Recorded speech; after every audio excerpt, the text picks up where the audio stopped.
貴様しかいない。 For now you can stay right here, we will play until somehow you can find a slightly different frame of mind. Right here in my arms, away from all harm. You'll be safe from all the flares, although I know you don't care.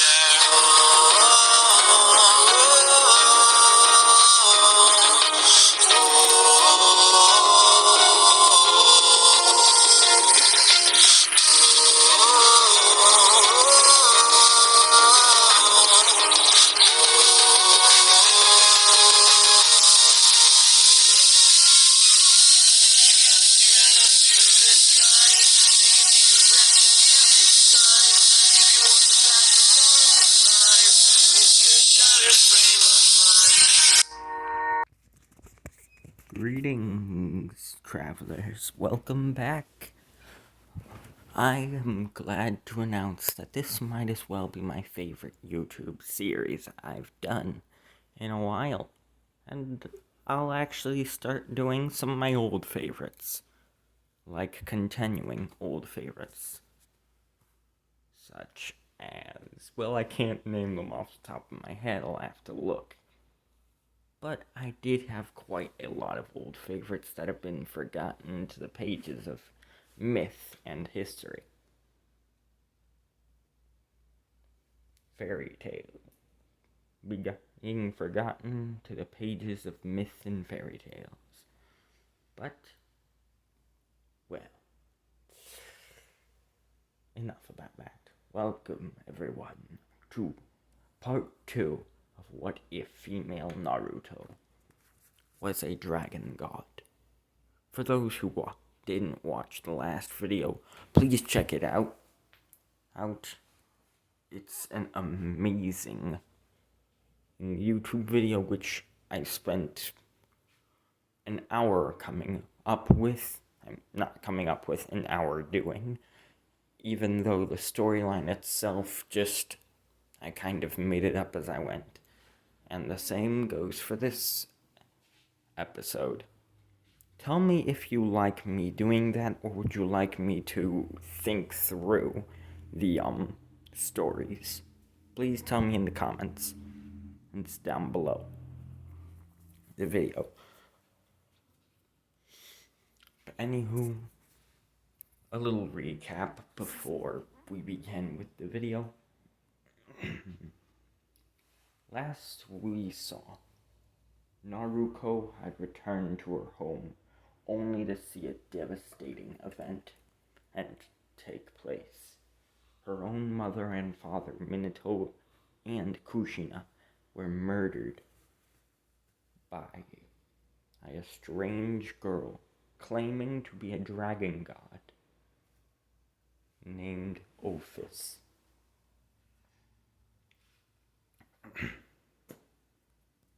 Naruto was confused, but no matter what she did, she could not stop the girl and the dragon god from killing her family. However, shortly after the dragon god left, Naruto was visited by another dragon god, whom I still do not have a name for. Please type in the comments what the hell her name should be. What is female Great Red's name? Don't be a stranger now, please, please.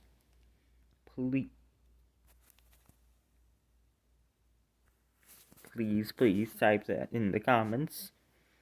Don't be a stranger now, come on.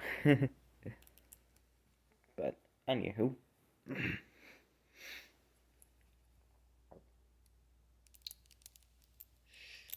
He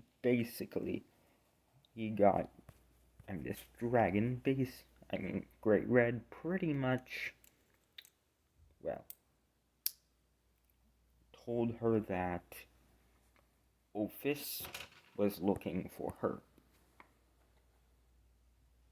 Now, of course, Naruto has no idea why. But she might discover that later within this episode. And so we begin. As we go to Naruto, as we go to a strange a strange realm that appears to be distorted as a red symbol forms on the distorted ground. Out of the symbol, two humanoid females form out and appear from it. One of them is Great Red herself, and the other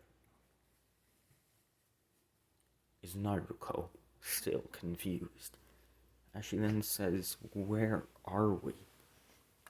As Great Red then says, "Welcome to my private realm," or, as I call it, the Red Rift, or the Crimson Rift, whatever you want to call it. I only use it for dire emergencies, or basically if I want to have a place all to myself without Ophis trying to attack me. This place is originally where I was formed and from. There's another place called the Dimensional Gap, which originally belonged to Ophis. I took it over. And then there's a third realm. And then there's a third mystical realm, which, of course, is called the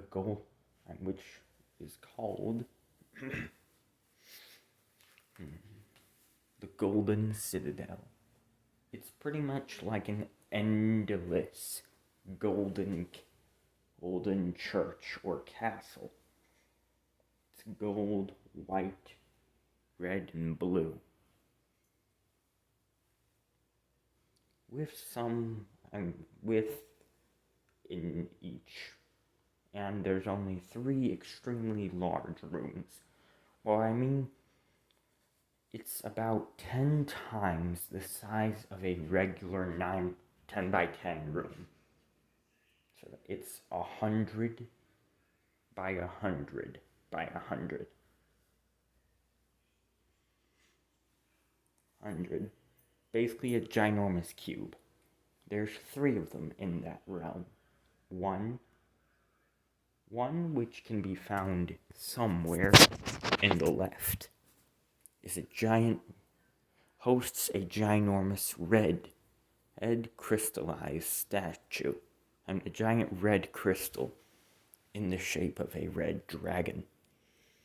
On the right height is a room that's usually purple and black, with a giant purple dragon, and with a giant crystallized purple dragon in the middle. And then in the very middle of the Golden Citadel lies a ginormous golden dragon, and golden crystallized dragon. As Naruto then says, "Why is there 3 realms?" As she then says, "There's only 2 of you from what I've met, and from what I know, which isn't a lot." Great Red then says, right now there are 2. However, originally there was 3 of us. But I can show you what happened. As Great Red would then bring her to what could be only guessed as a giant shattered red mirror, as it would then somewhat reform itself, but not entirely. It would be shaped like no ordinary mirror, though, as it would be shaped as if it was 16 different hexagons put together. As Naruto would then say, "What's this?" As Great Red would then say, "This is how I'll show you the past." As suddenly this mirror glows red and begins showing an image, a non-red image. As Great Red would then speak, long ago, there were 3 dragon gods. I was the youngest, the third to come into existence. Ophis was the second, the middle, the one before and after the other 2. And then, last but most certainly not least in any way, shape, or form, was the first dragon god, the golden dragon god. With all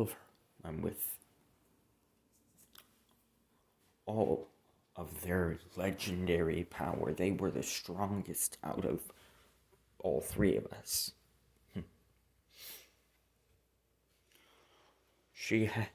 Anyways, however, well, as she would then show her what could only be guessed as a sort of screen, as it would then show what could only be guessed as a purple and red sun zooming around and clashing at each other.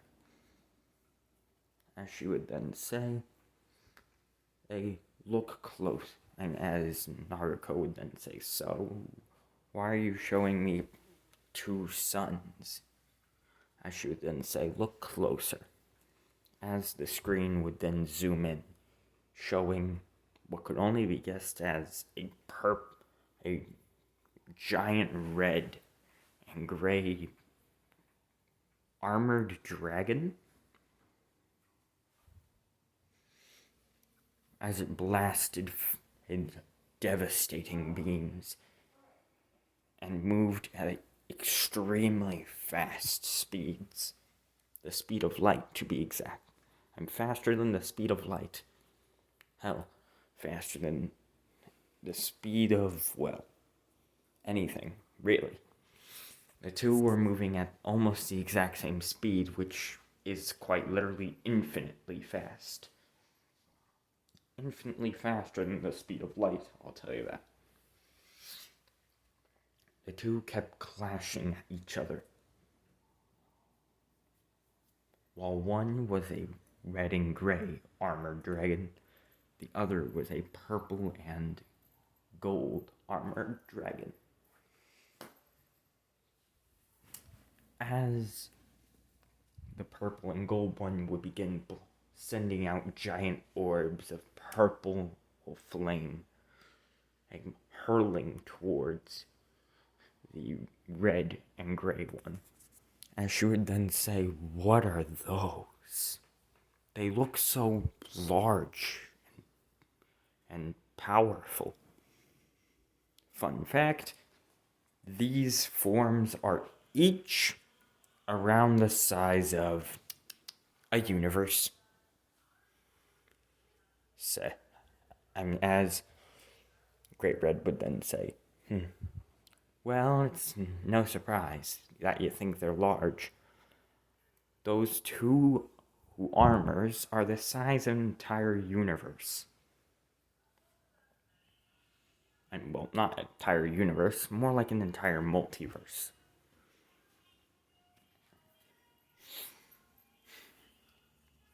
As then, out of nowhere, a giant gold armor would form and would zoom in front of the 2, trying to stop them from fighting.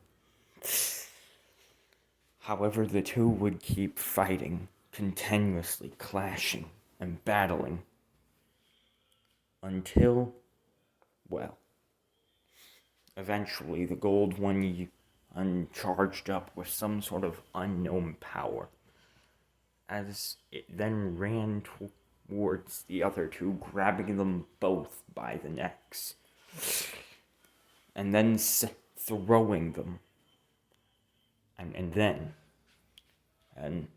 throwing them out towards two different planetoids, which they reformed, of course. And which, of course, they got out of the planetoids and rushed toward the golden one this time. The golden one then created an extremely large, multiverse-sized orb of gold and white energy.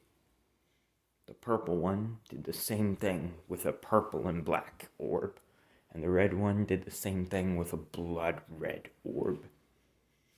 All three then absorbed the orbs and blasted them out in different attacks. With the purple one, it seemed as if a million-headed hydra made of purple and black flames spawned from around her and spawned from her back, sending about 1 billion elongating purple and black flaming hydra heads after her, and after the gold one, and after the gold one. Well, no, just at the other two.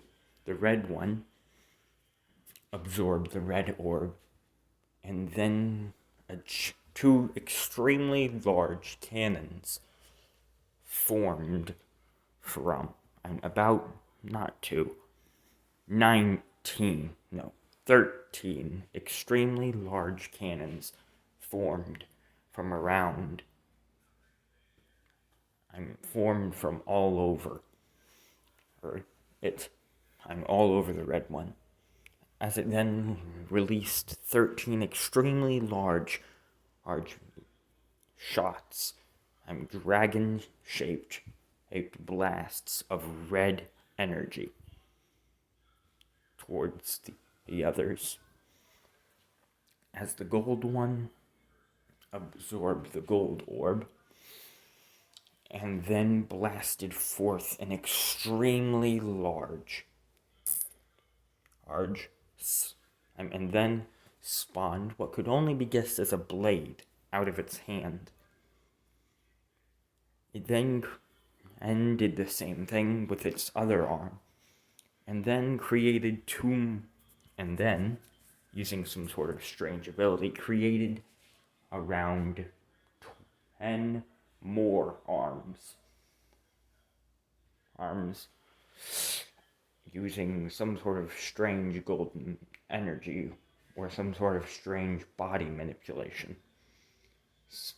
Now giving this thing what could only be guessed as 12 arms, and on each one, ginormous golden blades formed, and golden white blades formed, as it then created 12 extremely large golden slashes, which then merged together to create what could only be guessed as a ginormous spinning and a golden clock of death made of energy.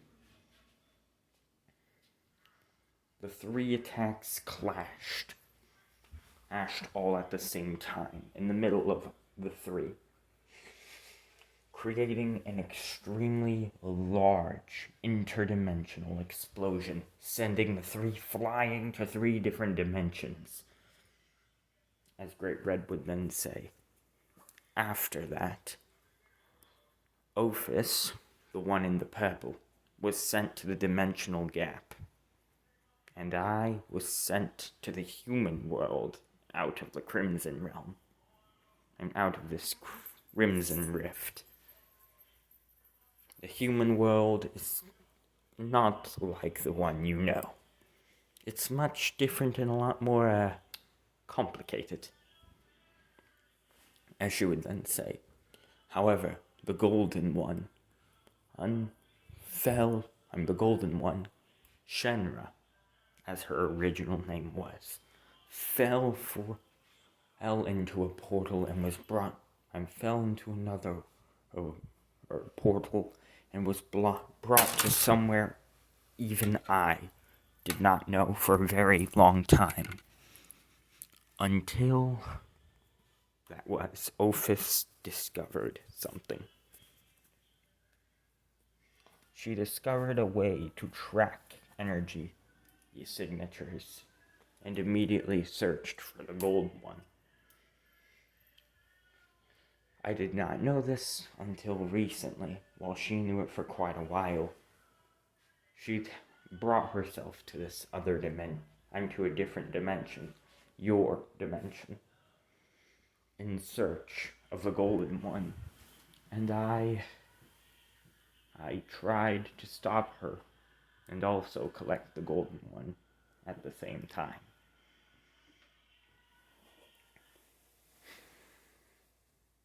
However, she got there before I did and murdered your family.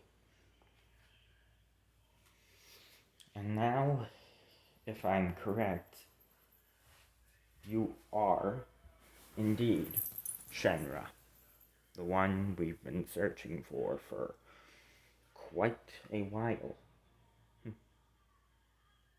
While your new body was born around 10 to 12 years ago, your body, your soul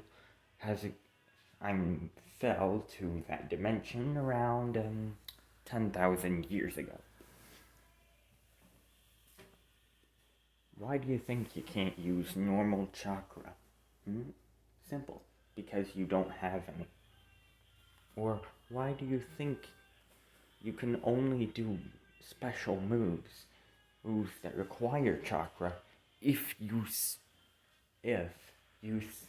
desire to do them, if you wish to do them? As Great Red would then say, simple. You are not a human with chakra. You are a dragon god with limitless, with quite literally unlimited, limitless, eternal, infinite power. Your powers and your abilities far outrank my own. I am stronger than Ophis, but only because I was able to take away some of her power during our last clash. Now, if she had that half of her power back, she would overpower me quite easily. You, however, could overpower me and her at the same time. With ease, in your prime, of course. As Naruto would then say, so, let me get this straight. I'm not human, and I'm a god? As Great Red would then say, exactly. However, you appear to have gotten a terrible case of amnesia. And so, I will help you reattain that godhood you once had, along with your powers and possibly memories as well. As Great Red would then say, however, you have to promise me one thing. If I am to do all this for you, you must promise me to never leave me without permission. Understood? Naruto then said, all right, I promise. As long as I can defeat Ophis. As Great Red would then and grin and would say, deal.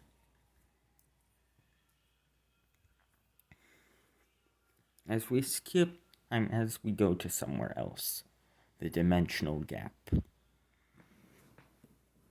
What, due to Great Red's presence, became a strange rainbow-colored dimension, was returned rightfully to its dark purple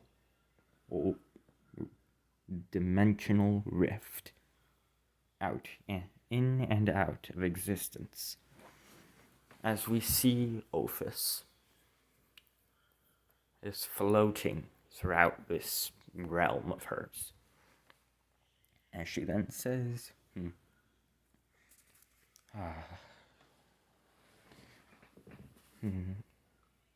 So, I wonder, should I see how Naruto and how Shinra is doing.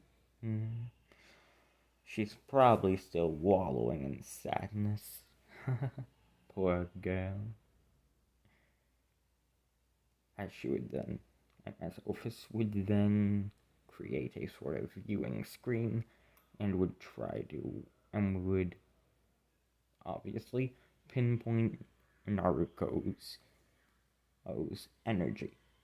As she would then view her in the Crimson Rift, on training with Great Red, as Ophis would then say, "What? God, that overgrown lizard." Of course. That overgrown red salamander. And that overgrown red gecko. Gah, she pisses me off. It's alright. Alright. It is alright. Just have to plan how to get her back. But how would I get her back? Back to the drawing board, I suppose. As Ophis would then and begin thinking. As we go back to Naruto, who at this time is sparring with Great Red. As Great Red then says, you see, Naruto, your ability is, every dragon god, or just 3 of us, has each an ability doing with that relates with their title, their purpose, their very meaning, or what they bring to existence. You see, Ophis brought the concept of dreams, of fixations with one's dreams, and eventually that brought forth ideas. It brought forth inventions and evolution.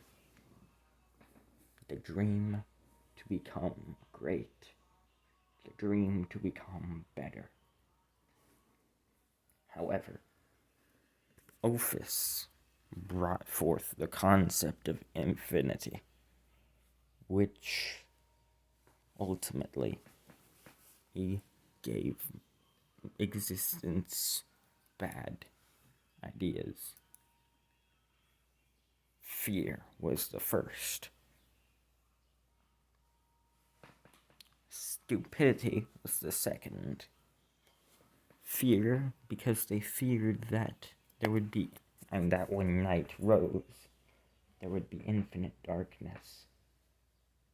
Fear, because they feared that that existence itself was unfathomably infinite, and they were nothing in specks.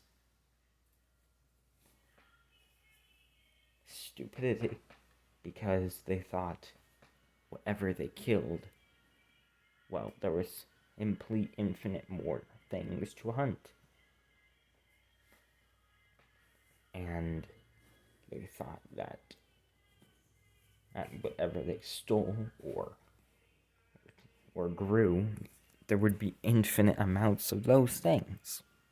However, were those mortals wrong? Indeed. However, when you came into existence for the first time, you brought desire, wishes. You brought forth what was required for human, and you brought forth another another very vital, important step in evolving, in evolution. You brought forth desire, wishes. You brought forth hope. You were the light which started it all. Existence itself only came to fruition. You only came to fruition merely because you desired it. Existence came into existence because, well,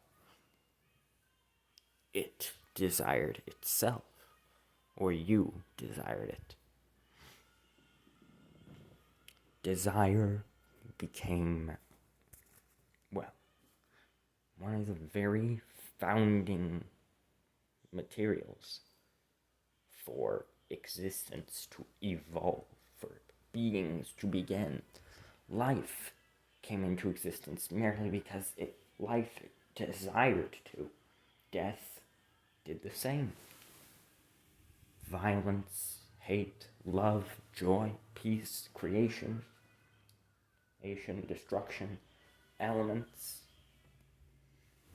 gods, myths, legends, and much, much, much more all came into existence merely because you desired it, because you made everything have desire. Humanity gained a desire to move forward. Animals gained the desire to survive. Without desire, we would have nothing.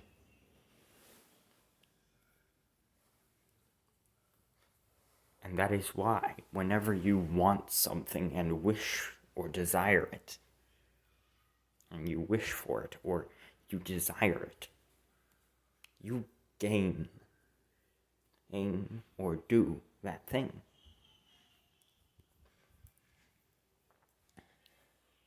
Now, the first lesson will be quite simple. I want you to be able to land a hit on me with your normal fist. No, magic abilities at all. Begin. And you have 1 minute. Begin. And you have 1 hour. If you do not succeed within 1 hour, well, then you will not get dinner. If you do not succeed within 2 hours, you will not get tomorrow's breakfast. 3, tomorrow's lunch. 4, you get the point. As Naruto would then say, Hi, sensei. As she would then rush towards Great Red, and would try to hit her. However, Great Red saw this attack coming millions of light years away. So, of course, she dodged. Naruto kept fighting, trying to win, but nothing happened. Until the 59-minute mark came around. Great Red teased about Naruto being weaker than she had ever been in her entire existence. And perhaps she would never be able to beat Ophis, or avenge her family, or even, well, beat this lesson. She said that Naruto may have been weaker, because she was with humans for too long. She may have become the most useless dragon god in existence. And that is when it happened. Whilst Great Red was boasting and talking shit about Naruto, who was on the ground bleeding, talked to herself. She then said, I can't win. She's too strong. Maybe she's right. Maybe I am weak and useless. But before she could even give up, or even dream of giving up, something happened within her mind, and she saw before her a giant golden dragon. As the golden dragon then said, so, this is what has become of us, huh? A mortal who can't defend against, and who can't even land a single hit on Great Red? Haven't you learned anything from your heritage, from your past, from your origins? What have we always done in order to get what we want? What has humanity always done in order to get what they want? Before they take action, they what? They, as Naruto then said, as then the dragon said, what? Speak louder, Naruto. As Naruto then said, they desire it. They want it. They wish for it. As then the dragon would say, and what happens with enough desire, with enough determination to get it? What happens, Naruto? As then, and Naruto would say, they get what they want because they desire it. As then in the real world, or in the Red Rift, the Crimson Rift, as we see Naruto, who is just battered, bloody, and beaten down. There's only 10 seconds left on the clock till the first hour is over, and Naruto does not eat dinner. And before she could, and before, or even the 10th second begun, and before the first second had even begun, Naruto appeared right in front of Great Red, standing upward. Not bloody at all. In fact, perfectly healed, with what could only be guessed as a golden glow coming from her eyes. As then Naruto would die, and as, without even speaking, Naruto would seemingly teleport behind Great Red, and then would launch a barrage of punches, kicks, and other things towards her. Great Red, of course, would dodge. Naruto would then create 100 clones using her wishing ability, or her desire ability, saying she desired 100 clones within her head. As she would say in her head, I desire 100 clones. And 100 clones would form out of golden light and out of golden energy. Eventually, and this is only the 4th second, and before the 5th second could even come about, Naruto would punch dead and right from behind. She would punch Great Red in the ribcage, sending her flying about a quadrillion miles away into the Crimson Rift.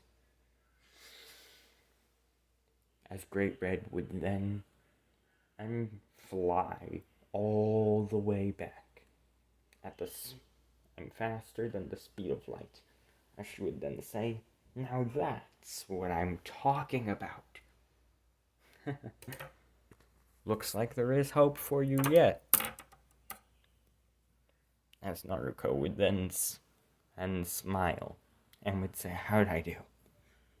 As she would then say, you managed to beat me. You managed to beat the first lesson. And with a couple of seconds to spare. Very good. You get to eat tonight. And you get to eat. And so, Naruto would walk over to what could only be guessed as a giant crimson red palace. And in the dining room, or the dining hall area, katsudon and about katsudon, ramen, mochi, and about 100 different dishes all formed and all appeared, were waiting on the table for them. Naruto instantly began digging in. As Great Red then smiled, as she would then think, perfect. She already was able to punch me faster than I could even comprehend. Looks like she can become her old self once more, and maybe hell, even greater, thanks to this new experience. As we skip a whole 2 years on the outside, I'm in Naruto's world, or the Naruto universe, or the realm of chakra, as it is sometimes called. As while on the outside it has only been 2 years, but in the Crimson Rift, it has been over 1,000. Naruto has trained, and has been over 2,000. Naruto has trained and endlessly to empower herself to be able to win any fight. As she then says, thank you, Great Red Sama, and thank you, Great Red Sensei, for teaching me. As Great Red would then say, nonsense, Naruto. After all I did was propose an obstacle pose an obstacle to you. You were the one who trained yourself. After all, you were the one who willed yourself to defeat me. You were the one who wanted to succeed in my training. And therefore, I grant you the key, and I grant you access to leaving the Crimson Rift. As then a portal would open, and as then a symbol would appear on the floor.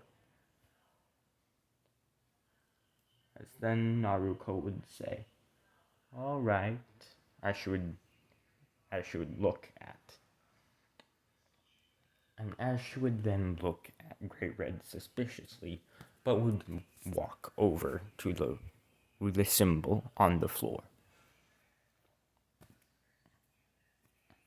As then, what could only be guessed as a million blades of red energy would spawn from every direction, as Naruto would then lift up her right palm, spawning in a golden and bubble-like shield, protecting her. As Naruto would then, and as Great Red would then say, "What are you doing?" I said, "You are free to leave." As then, and Naruto would say, "Am I?" As then Great Red would say, "Are you?" As the two would, and as Great Red would then dash towards Naruto, who would try running over to the summoning circle. As the Great Red would appear behind Naruto and would send her flying backwards. As Naruto would fly right back to Great Red and would begin launching devastating hits towards her. Great Red, of course, was matching her physical capabilities. And then, out of nowhere, 3 clones formed and began helping Naruto win against Great Red. Great Red, of course, dispatched the clone and was fighting the clones.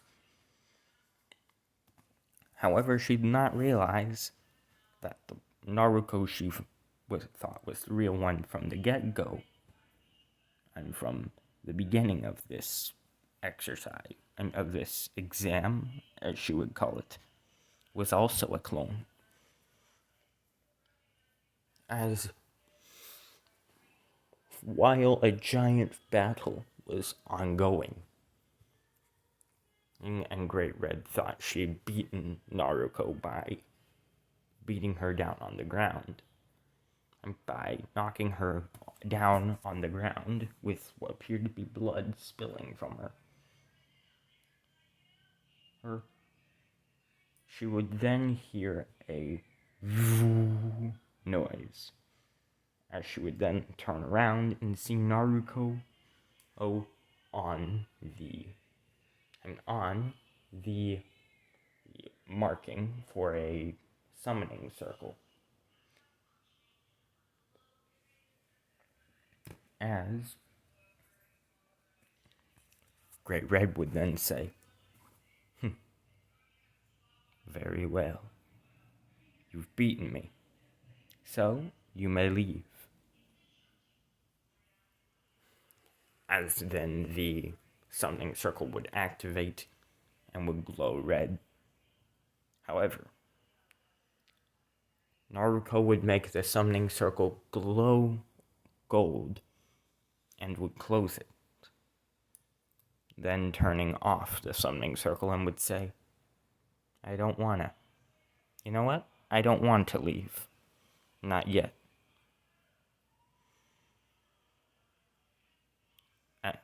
As then Great Red said, Very well. If you will not leave, you by yourself, then I shall come with you. As the two were just about to leave, when all of a sudden, what could only be guessed as a purple and gold suit of armor dashed from the sides,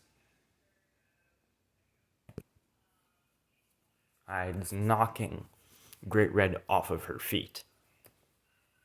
Great Red, who was exhausted, did not have a lot of energy left.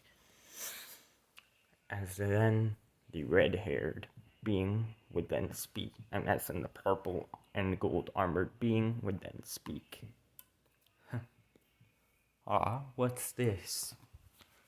Is Great Red not able to defeat me?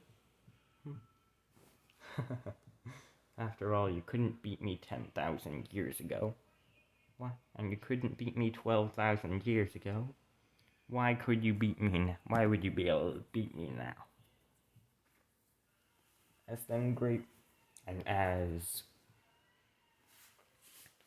Great Red would then say, you think I'm down, and I may be, but you're forgetting Naruto is also here. I should then say, Naruto, now! As then Naruto would rush towards Ophis, who was armored, as Naruto would then, for the first time, spawn a strange gauntlet onto her arm. The gauntlet would be gold with purple gems in it. As Ophis would then say, looks, and as Ophis would then say in her mind, looks like even though after 2,000 years with Great Red, she still knows and her true self still knows who her master really is. As then, Great Red would then turn into her armor. As Naruto would then raise her arm and would begin blasting golden white rays of energy from it. As then, an Ophis would say, "What's the matter, girl? You can't You can't activate your full armor?" As then Naruto would say, "Shut up!" As she would then create a giant orb of golden energy and would send it hurling towards Ophis, as it would then split apart into 9 different orbs, as they would each begin spin, as they would then spin around Ophis and then collide around her. As then Naruto would say, I call that move astral collision.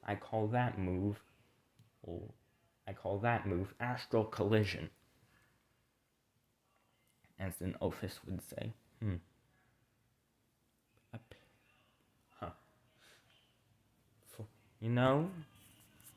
for a beginner, and for a relearner, that was actually not that bad, but there's still much you're missing, after all.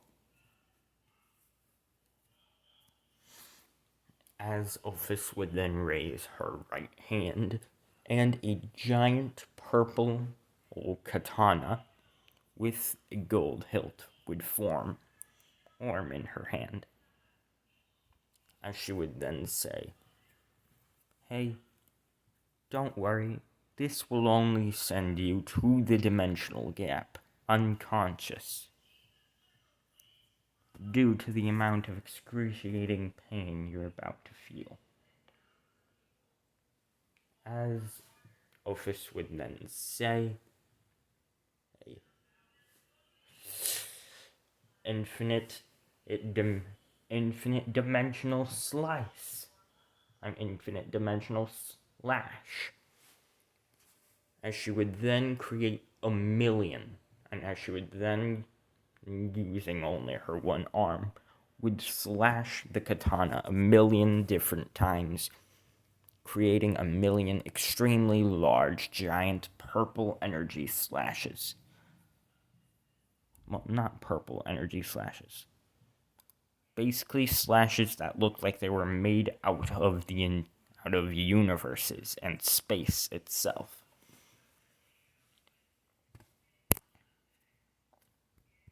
And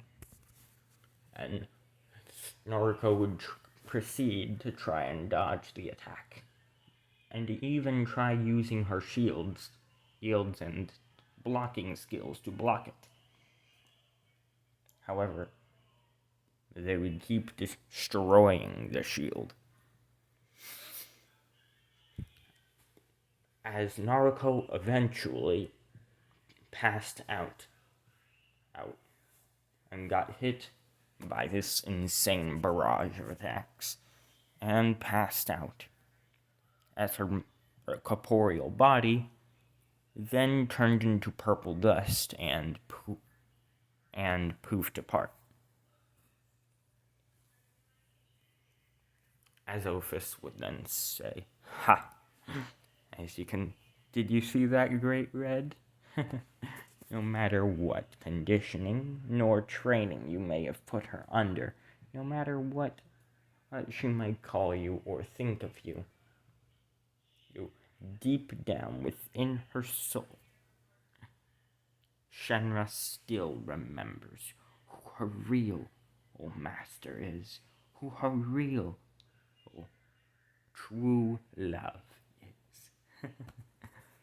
Did you see it? Her armor and her gauntlet, after all. It was gold and purple. And soon, that means that deep down, her soul still feels for me. And you know what that means? That means that that eventually, I'm going to corrupt even her divine balance, even her divine dragon armor, her divine dragon armor, her complete divine dragon armored form, her complete divine armored dragon form. And then it will be quite simple that she is mine and mine alone. I bet she hasn't even let you mark her with your symbol yet. No. And yet, that is what I plan to do. I didn't have the chance to because of you 12,000 years ago. But this time I will.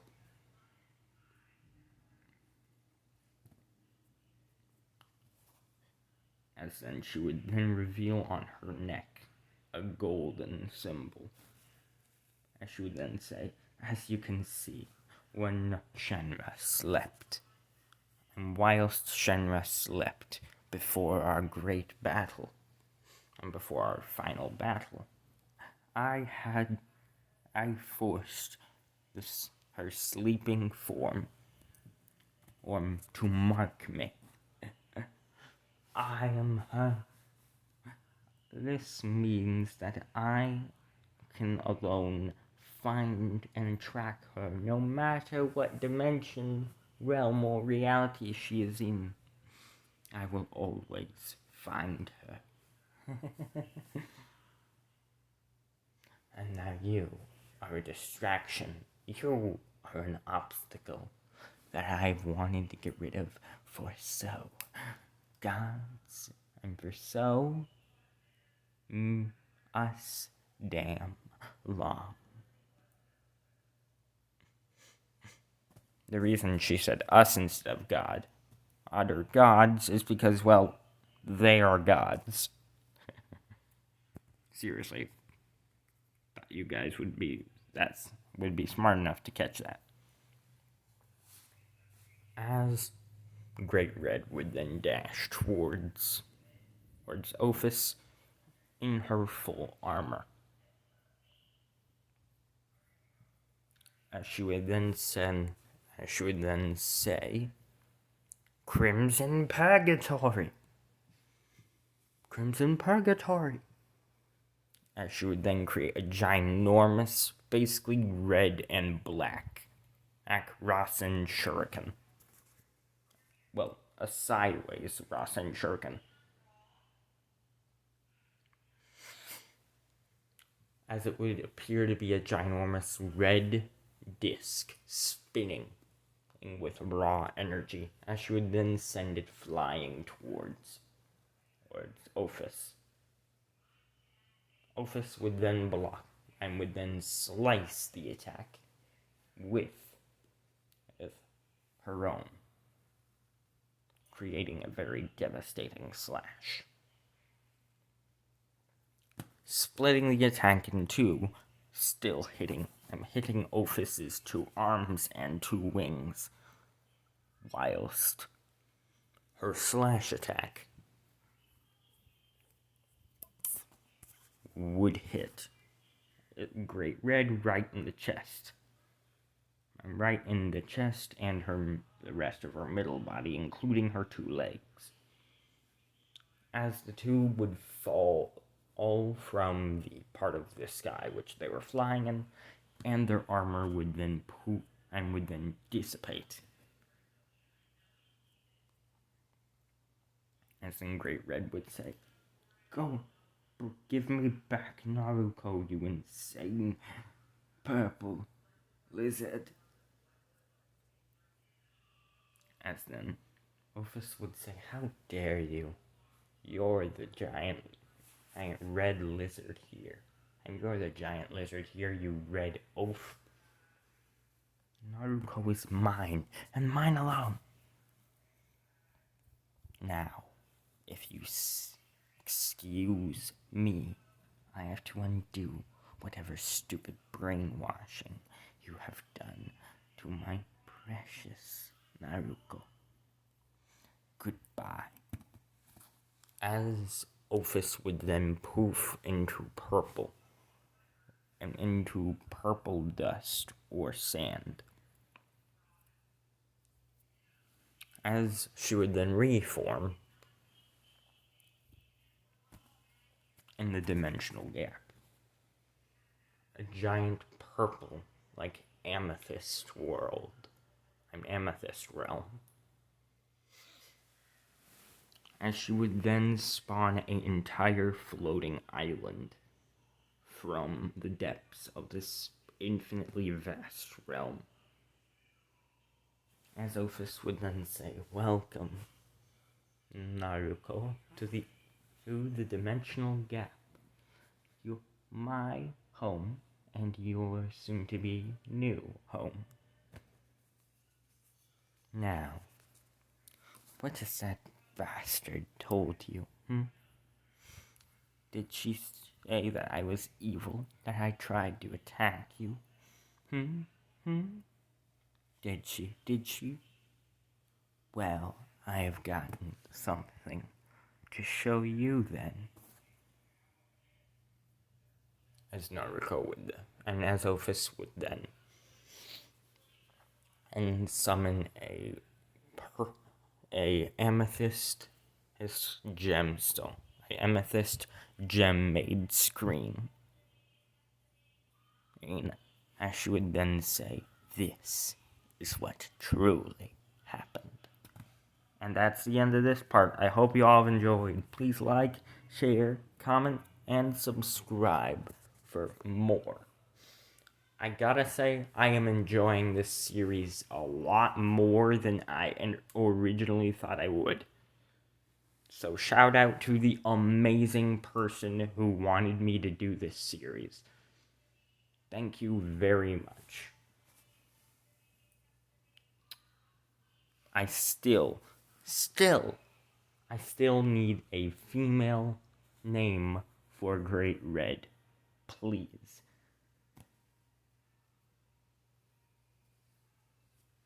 But without any further ado, also, what do you think is really going on here? Is Ophis the true villain? Or is it Great Red? And why is Ophis's armor gold and purple? And purple with gold gems? Why? And gold wings, while Naruto's is gold. And while Naruto's gauntlet is gold with purple gems. Find out next time on What If Female Naruto was a dragon god. Part 3.